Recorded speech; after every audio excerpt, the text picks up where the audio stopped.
Have you been thinking about buying a different home and selling your current home and have lots of questions on the whole process?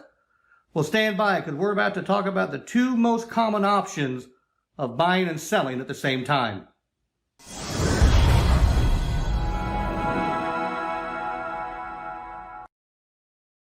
Hi, welcome back to our channel. We're Jeremy and Janie with the Snider Family Group at Keller Williams Realty Partners in Overland Park, Kansas, a wonderful suburb of Kansas City.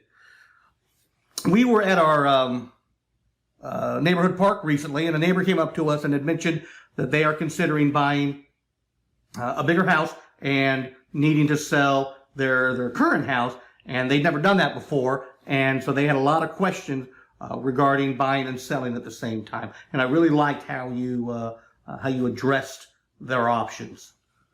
I'm going to share what you said with them. Absolutely. Well, this is a very important question, cause of great stress and anxiety to a lot of sellers trying to figure out how in the world to coordinate the move. We are currently in a seller's market. So while they have a home to sell, they also need to think about finding that next home and dealing with bidding wars and possibly making numerous offers on different houses before they finally do get that next house. And that's where we come in to help people coordinate that. There are two main things that we see people do in that situation. And honestly, it boils down to personal financial situation and the individual's level of risk that they're willing to take, what they can tolerate regarding risk. But the most common one that we see is securing that next home first, going under contract with it.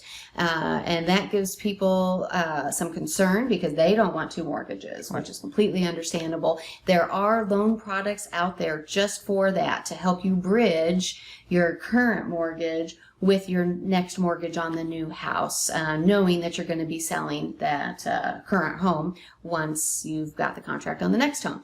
So that is a very smooth way to do it, so you're not paying two mortgages and you don't get your home sold too quickly and then have no place to move. The downside to that is what I mentioned, that it does concern people that it might take them longer than they expect to sell their home. But we have videos on that topic, and we really guide our clients through that process so that hopefully there's no more than a few weeks in between the closing of the new house and the closing of the current home, which circles me back to saying that's a kind of a positive to that situation, because then for your new house you can be painting or recarpeting or whatever needs to be done on the new house so that it's all ready to go once you do finally move in.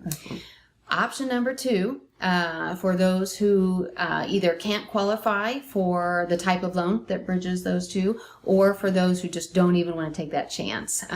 They will sell their house first and make an in-between move intentionally. That's the plan all along. While they are in that in-between move, then they have time to search for that next home and make their offer and move in that way. So also a good option.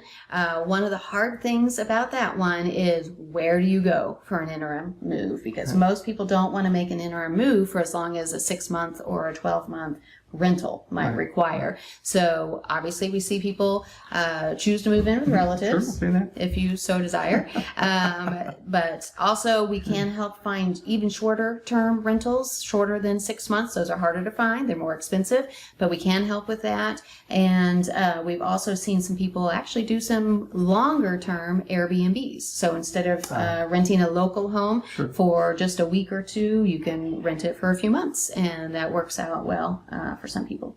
So two great options. Definitely a lot of details to coordinate in that process, and that's where we come in to guide you every step of the way to make that process as smooth as possible. So if you are thinking of wanting to buy a new home and sell your current home, do reach out to us. Our contact information is here in the bottom of the screen or in the show notes. And as Janie alluded to earlier, if you are thinking of selling your current home, we do have some videos about the 4 most common updates needed for a return on your investment, and you can see those next.